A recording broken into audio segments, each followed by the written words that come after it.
senhor disse, ou é mito, que os juros representam 50% das despesas do governo? Eu vou repetir. 51% do orçamento brasileiro são despesas financeiras. Despesas financeiras. Só que aí então... É juro e rolagem de principal. Isso, mas aí que eu quero entender. Juro, vamos lá, eu estou aqui com dados do Tesouro. Claro, claro. O senhor falar, não é isso, não é assim que se lê. Perfeito. O senhor dá a sua leitura. Sim, lógico. 400 bilhões de juros. Quase isso, 382. Amortização e tal... 700. Eu peguei 900, mas vai ser 700. Né? Juntos, aqui na minha conta, 1,3, então 1,1... 1 trilhão e 100, 1 milhão e 200, é isso. A execução do orçamento, 2,56 trilhões em 2017. Então, vamos lá. Nesse caso, juro e rolagem representam mesmo metade. É isso. Agora, é correto juntar juro e rolagem? Quer não. Dizer, a rolagem não é, na verdade... Enfim, eu estou devolvendo, digamos, a casa que eu aluguei. Então vamos lá, vou recuperar o conceito da lei de meios, que antigamente se chamava orçamento. Orçamento é o que é? É uma lei em que o governo, para dar transparência e permitir à sociedade saber o que está acontecendo com os dinheiros e com as dívidas ou os não dinheiros, ele elenca todas as receitas e todas as despesas. Seria incorreto se eu, por exemplo, não contabilizasse nas receitas o valor dos títulos. Sim. Tá certo? Então, é absolutamente preciso. A banqueirada ficou zangada comigo, porque eu estou contando a história para as pessoas. Não estou dizendo que é da receita, porque o Brasil não está pagando um centavo. Porque está em déficit primário. Desculpa, candidato, lembrar o seguinte, pagar em estrito senso, não estamos pagando. Nenhum vai fazer um prejuízo. Nenhum centavo. Nós estamos pagando, vence quase 1 trilhão, a gente rola todo e o juro é 380, a gente capitaliza. Por isso que a dívida está saindo de controle, já está em 5 trilhões e 100 bilhões de reais. Outro dia a Folha de São Paulo fez um editorial comigo, tive essa honra, dizendo que as hipérboles de Ciro Gomes. E eles não sabiam por quê? Porque até escamotear do conhecimento popular estão acontecendo 1 trilhão e 184 bilhões de reais dessa dívida vence em 4 dias. Saiu de 60% em 91 para 90%. Vai já, vai quebrar o Brasil. Então, repare, a transparência é essa. Todas as receitas versus todas as despesas, 51 de cada 100 reais do orçamento, despesa financeira. Rolagem de principal e capitalização de juros. Então o senhor está trocando a expressão juro por despesa financeira. A soma dos dois. A soma dos dois. Sempre falei assim. Sempre falei assim. Mas eu sou mal versado. Agora vem cá. Sobra suspeita, quando o senhor fala isso, assim, que a pessoa diz, olha, é isso. É isso mesmo. É calote? Então, repare, vai ficar... Não é calote por quê? Vamos entender também. Se fosse até para fazer um sacrifício, você pegar e esterilizar um negócio desse, até faria sentido, mas isso não é possível. Eu sou um homem muito experimentado, eu não caí de paraquedas ontem. Eu governei a 5ª maior cidade brasileira, eu não tenho um dia de déficit.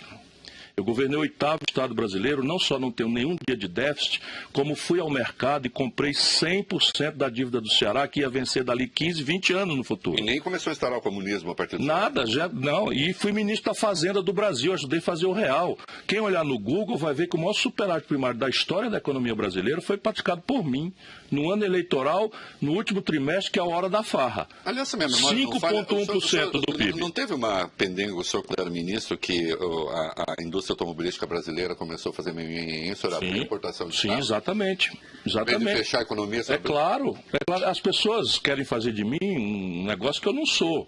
O que é que eu sou? Eu sou um brasileiro preocupado com o desenvolvimento do Brasil. E aí, repare, quando eu assumi, havia o que os economistas chamam de ato de produto. O que é isso? A nossa indústria 100% ocupada, produzia 100 e com o fim da inflação o nosso povo tinha capacidade de comprar 120. Sim. E aí o que acontece? Quando o povo pode comprar 120 e só tem 100, o preço das coisas sobe. E essa foi a doença que matou o Cruzado 2, o Colo não sei das quantas, o Plano Bresser e tal. E eu fui chamado às pressas para resolver isto. Sim. Cheguei aqui, o que é que você faz? Não tem saída. Fiz um choque de oferta, trouxe de fora a mercadoria que estava faltando no Brasil. E aí as multinacionais daqui, eu era o garoto prodígio da política brasileira, de repente virei esse monstro e tal. Mas tenho orgulho de ter salvo o Plano Real. Agora, eu acho que o nosso ouvinte, o nosso telespectador, ainda, a questão dos juros, o senhor pretende fazer das despesas financeiras? Sim. Então, o que é que nós precisamos fazer? Baixar essa relação? Nós precisamos fazer duas coisas. Uma no estoque e outra no fluxo. Porque dívida, quem está nos ouvindo sabe, ela não é propriamente um problema. Depende de quanto tempo ela vence. Então, claro que a dívida, o volume, o estoque já é um problema. O país que tem uma dívida quase equivalente a um ano de produção e trabalho já é um problema. Só que no mundo, por exemplo, o Japão tem 2,2 vezes o PIB japonês. E não tem problema nenhum. Por quê? Porque o que vence por dia, por mês, por ano no Japão é uma titica. E o Japão, então, a dívida pública, você precisa ir honrando o fluxo. Não é? Agora, por que não pode brincar com isso? Porque essa dívida corresponde à poupança da sociedade. É o FGTS do trabalhador, que é um crédito dele e é uma dívida do governo. É a caderneta de poupança da viúva, é o capital de giro da pequena empresa. Portanto, não pode brincar com isso. Tem que ser muito sério, mas também não pode deixar as coisas fluírem como estão. Por quê? Porque isso vai engolir o país, se é que já não está engolindo, porque na prática a gente é otimista, mas quem está hoje desempregado, quem está dentro do ônibus aí humilhado, que perdeu por rapa sua pequena quantidade de mercadoria, a mãe que está com medo de precisar da saúde e tem o pavor de não ter de onde tirar as coisas, enfim, a violência que campeia no Brasil impune, isso já está degringolando e a causa básica é essa. É um conflito distributivo em que todas as energias do país que produz e que trabalha são drenadas para a especulação financeira de uma minoria de privilegiados que tem essa montanha de dinheiro para especular. O que é que eu vou fazer? No fluxo, nós precisamos consertar a conta. Ou seja, a partir de hoje o governo vai ganhar mais do que arrecada. Ou seja, vai arrecadar mais do que gasta. Isso é crítico, é a minha história. Mas então o teto de gastos foi uma medida correta? Errada. Por quê? Por quê? Porque não se pode fazer um teto de gasto com status constitucional tosco do jeito que foi. Então, repare, o orçamento é aquela pizza, não é, de 100. 51 é juro e rolagem de dívida. Está fora do controle da 95, da emenda que controla gasto. 29% previdência, está fora do controle do gasto. Aí sobra 20% para educação, saúde, segurança, porto, aeroporto, estrada, tudo mais. Mas houve redução efetiva, candidato? Porque não, está piorando. O déficit não resolveu? Não, está piorando. Está piorando por quê? Mas não sobrou para o déficit? Mas vamos raciocinar juntos. Vamos raciocinar juntos, senão nós deixamos nosso povo fora. Esse país nasce em 2.700.000 bebês por ano. É razoável que eu passe os próximos 20 anos sem expandir a atenção materno-infantil, a vaga na creche? Não é razoável. No Ceará, por exemplo, que é o estado mais sólido financeiramente do Brasil, sendo um dos mais pobres, nós temos uma regra. Qual é a regra? É o controle de todas as despesas correntes, exceção para investimento, educação e saúde. E se quiserem uma providência, eu topo discutir para o Brasil, mas vou propor que ela não tenha status constitucional. Que ela seja como é na América do Norte, na lei ordinária, que aí um belo dia dá-se o impasse. Nós assistimos isso para o governo, o Congresso começa a tensão, corta daqui, puxa dali, acha-se o caminho. Então vamos lá, no estoque, na despesa ali e tal. Primeiro consertar o fluxo. Esse corte seria feito onde? Não, o fluxo é aquilo que eu estava falando na reforma tributária e da Previdência. Tá. Eu tenho condição, se eu tiver força política para isso, de virar o desequilíbrio fiscal brasileiro em 24 meses. Tecnicamente, eu tenho condição de fazê-lo em 12 meses. Por que eu não posso prometer em 12? Porque quando a gente organiza tributo, cai num princípio constitucional chamado princípio da anterioridade. Ou seja, o que eu propuser esse ano só pode entrar em vigor no ano que vem.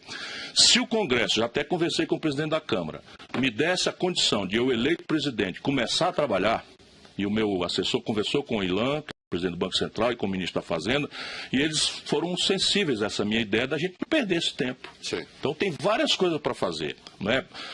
Tributação sobre lucros e dividendos dá 54 bilhões, não é? Tributação sobre heranças dá mais uns 40 bilhões, né? Você tributar e ir para cima das renúncias fiscais, Reinaldo, esse Brasil quebrado entregou a meia dúzia de privilegiados, dona Dilma, o senhor Michel Temer, todo mundo junto, não é? 354 bilhões com B de bola de reais por ano. Sabe quanto é o déficit? 150. Isso foi um desastre. Então, repare, se ele tiver condição, você vai em cima, vai acabar. Por que a classe média e o trabalhador morre no imposto sem nem poder falar e certas corporações vão ter renúncia fiscal dessa proporção? Então, isso eu sei por onde resolver o problema. Trata-se de se eu vou conseguir ou não força política, mas eu vou propor antes, como eu lhe disse, para poder, se eu escapar, eu escapo eu e a ideia. Quer dizer, quando o senhor diz que é preciso reduzir a relação da despesa financeira em relação a gasto, não quer dizer que o senhor no fluxo. Não, por quê? Porque isso corresponde à poupança da sociedade. Eu tinha até coragem, se eu fosse pegar um bocado de especulador que já ganhou tanto, eu teria até coragem de fazer, mas não é. Os especuladores vão assistir a próxima presidência assumir olhando de fora. Eles vão atacar o real, já começaram a atacar o real. Então você vai ver claramente, se um de nós da oposição sinalizar que vai ganhar, o real vai para 4,5, pode chegar perto de 5. Por quê? Porque eles vão fazer um ataque especulativo, como já fizeram. Não estou sendo profeta, senão já testemunhei isso contra o Fernando Henrique lá atrás, depois contra a Dilma e agora mais recentemente.